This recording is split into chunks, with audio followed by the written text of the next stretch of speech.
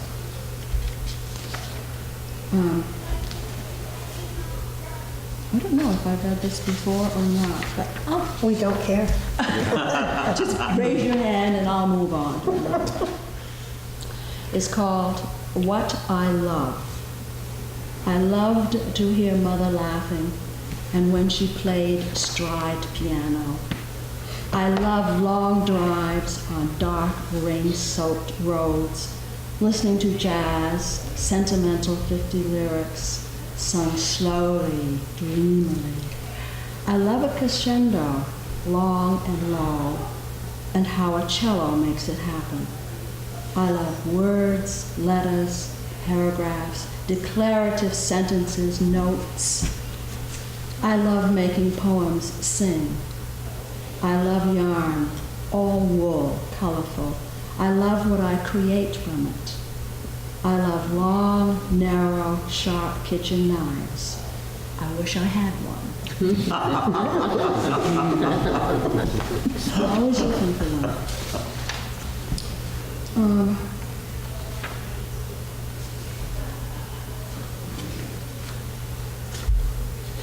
Okay.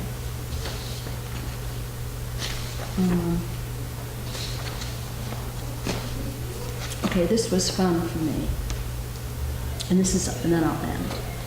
It's called Garden of Punctuation.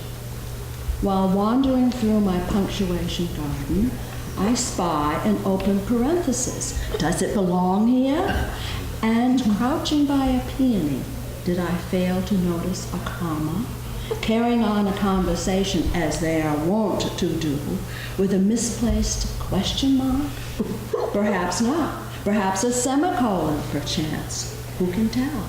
Well, the exclamation point seems quite ready to tell all. Tell all to E.B. White, who lurks behind that tiger lily. His response? Everything in my punctuation garden, spots, everything there, quite legally, including that shorter and quite gorgeous yellow lily, which responds by gently, delicately inclining only one petal. Reluctant, I'm sure, to listen to those gossiping geraniums. That hash mark, he will gossip to this ampersand, who, I am sure, will create a fuss with the asterisk. They're so competitive. And there you have it, a garden of local punctuation.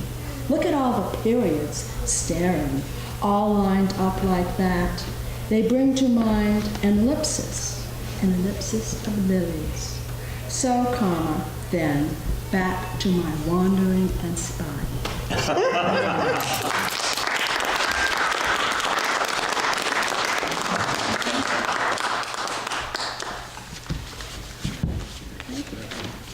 And if we're doing pretty well on time, so we can always see afterwards if anyone wants to read another one, do another round or another round.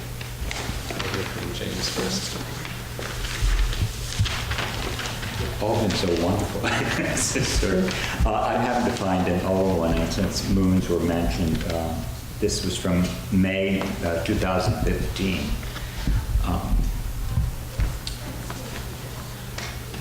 I left my window open last night to listen to the river, bubbling sounds of the dark, to see if I might catch a tale that fixes beauty inside me from the glittering stationary stars, as our home revolves beneath them, and in the back window, hidden from my north-facing bed, moonlight steals across my studio, leaving a trail told for eons in 1,000 human colors, echoed in the reassuring call of my guardian owl.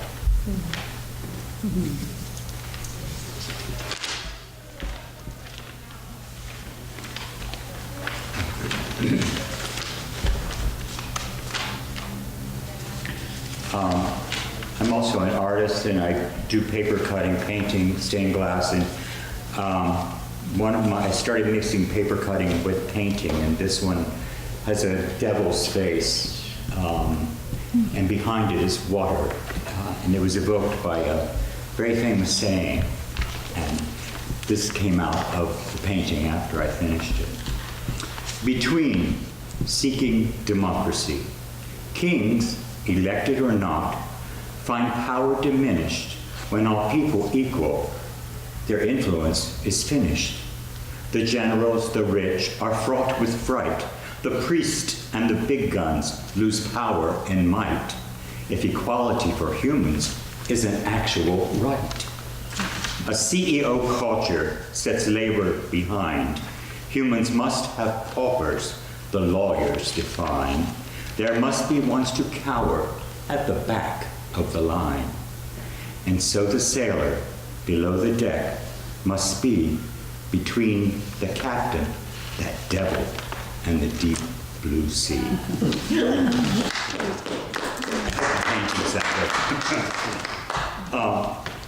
And the other morning I woke up and my mind was just playing with all kinds of words. You ever wake up and you get these really strange songs in your head or things, and I woke up and these words were just running through my head, and they came out in this pattern.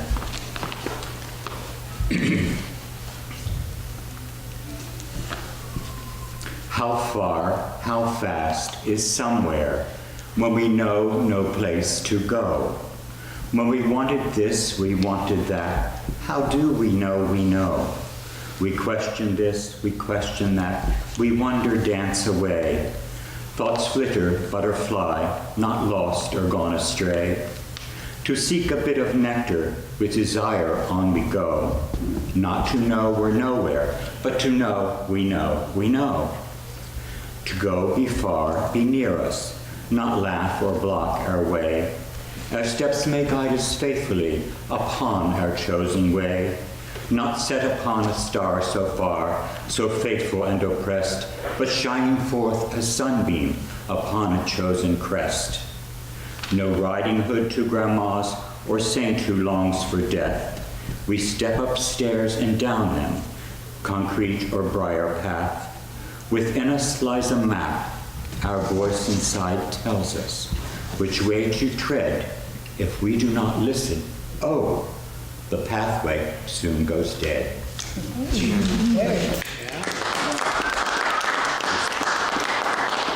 And another sort of funny one, although it's playing with something that's really not very funny at all, but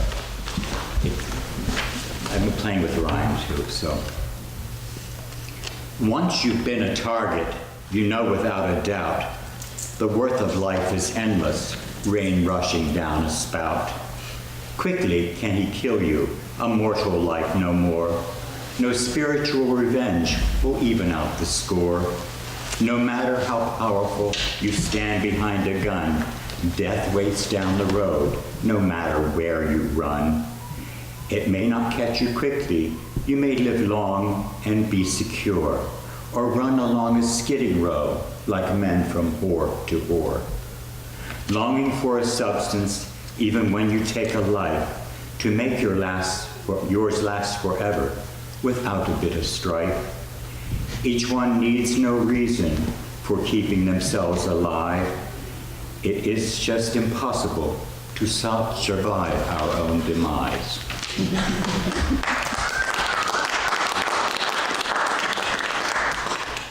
Thank you.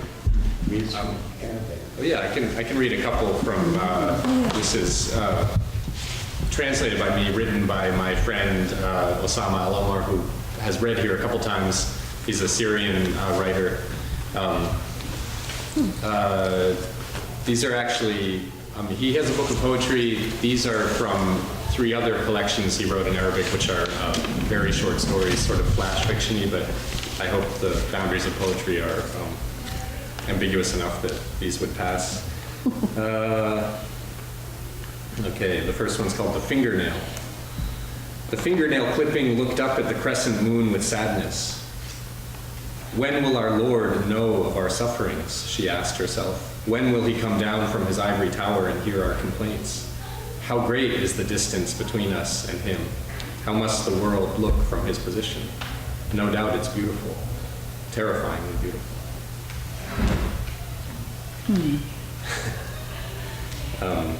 This is a really Yep. stupid question. But is the poet, the writer, male or female? Male. Thank you. Yeah. Do you have it in the native language in there also? I don't, unfortunately. Because Steve would read it if you did.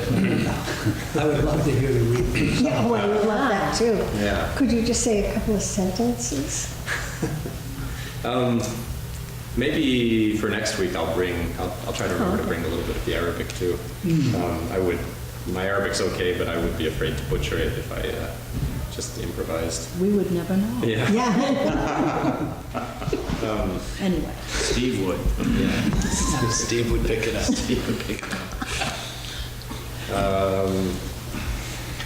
Let's see. This one's called Flag of Surrender. A thorn daringly pierced a jasmine petal and felt proud. She didn't realize that in so doing she had become a flag of surrender. What was that again? Do you want me to read it again? Yeah. Yes. Some of them are so short that they go by quickly. It's called Flag of Surrender. A thorn daringly pierced a jasmine petal and felt proud. She didn't realize that in so doing she had become a flag of surrender.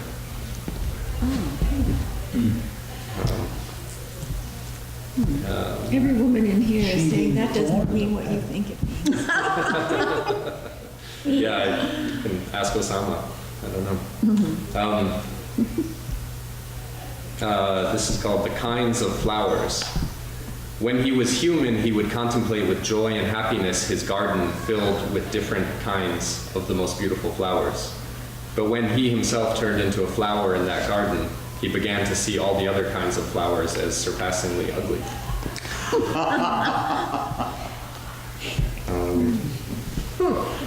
One more. Some of them are longer, some of them are shorter, but I'm reading some of the short ones. I'll read one called Thread of Light. Thread of Light. I kept my head held high with pride before the locked door of life. Because of that, I didn't see the thread of light creeping out from beneath the door until old age had bent my back.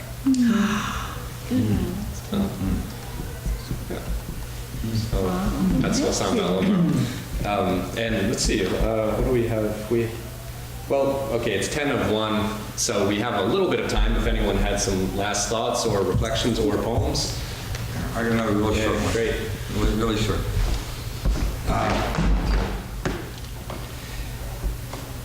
If you lose your keys, you cannot drive your car. If you lose your mind, you won't know who you are. If you lose your way, you won't know where you're at.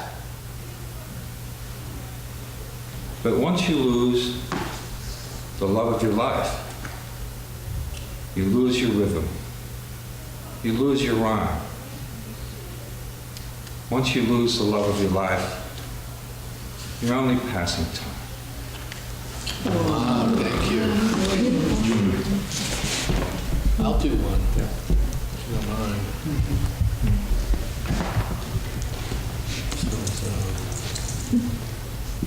This is the hip thing, by the way. If you go to the slams, all the younger generation, they do it from their smartphones. Killing again yesterday. So I don't want to be left behind.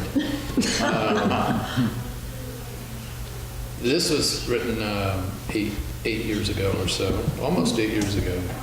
To say I think of you. To say I think of you is not news. It is not news. It is not blues. To say I think of you is just my way. It is my day. It is so me. It's now cliche. I think of you when skies turn blue, when rain comes out, when rain comes down, when suns come out. I think of you when seas turn green, when lightning crashes, when babies shout. To say I think of you cannot be news. No tongues wag, no bells ring out, no history inks, no scribe thinks. To say I think of you, that's just my way, the way I play, it makes my day. Thoughts of you light my way. Oh, That's nice.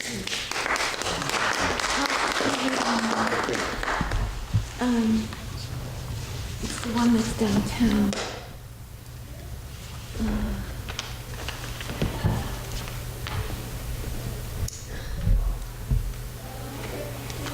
In something called the Annex. Okay, so I'm looking for K.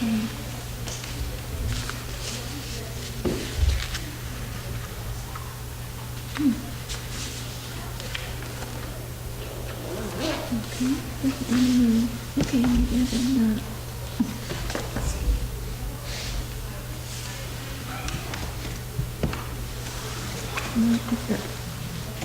My computer's not. Oh, there we go. Oh dear, killing buffalo again. It's the one I submitted here. Killing buffalo again. Louder. Killing buffalo again. The scrimshawed skeleton of a buffalo, referred to as the sacred buffalo, was damaged by a visitor while on display at the Fairbanks Museum. That's a quote from Indian Country Today, September 6th, the year 2000. And the poem incorporates one or two other sentences from that report. Tough school kids consider insulting me, weeping on the museum steps. Their adult says, "You are coming inside," to stragglers. One answers, "It's full of dead shit in there." And I want to warn the adult about the boy's fist, its respected seeds of rage hatching under the Stygian nails. But the adult knows. Quote, the vandal, said to be white with extensive tattoos on his arms, threw an antique chair from a balcony onto the buffalo skeleton. Opposite. A crescent of metal chairs faces fallen buffalo like a class or a congregation. The only preacher is bones. Quote, some people hate this piece of art. Some Christian groups object to the word sacred. They say the word belongs only to Jesus and the Bible, the artist said. Opposite. Bead celebrations on horn and hoof, every bone alive as I grasp being alive, being visible and invisible. Isn't that it? Well, that's all it has ever taken, a God and his jealousy. For what descends to descend, the python uncurling after digestion, after sleep, down from heaven, down the blue-dressed prairie, down the agony tree, still invisibly growing. No shelter but the bone, the speaking of the bone.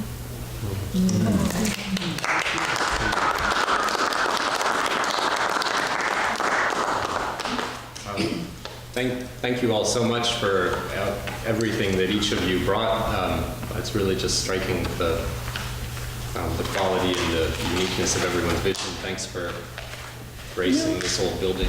I would like to give a shout out to the photographer. Yes. Oh, yeah. Thank you. So with any luck, this will be up on the Athenaeum's YouTube channel for people to enjoy far and wide. And please come back next week and bring your friends too. We'll be doing this through the end of the month. Really just a... Will there be an Arabic version of this reading? That would be fun to organize. I don't see why not. Or why not any other language too? Mike can do it. He has a Russian accent that he translated. Yeah.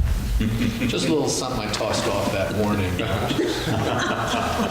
Yeah, okay, and so those of you who want to continue the conversation, I guess it'll be down at Bread and Butter. There's a table waiting for you. So. That's wonderful. I'll see you down. Thanks so much, everyone. All right, thank you, Chris. And the Athenaeum for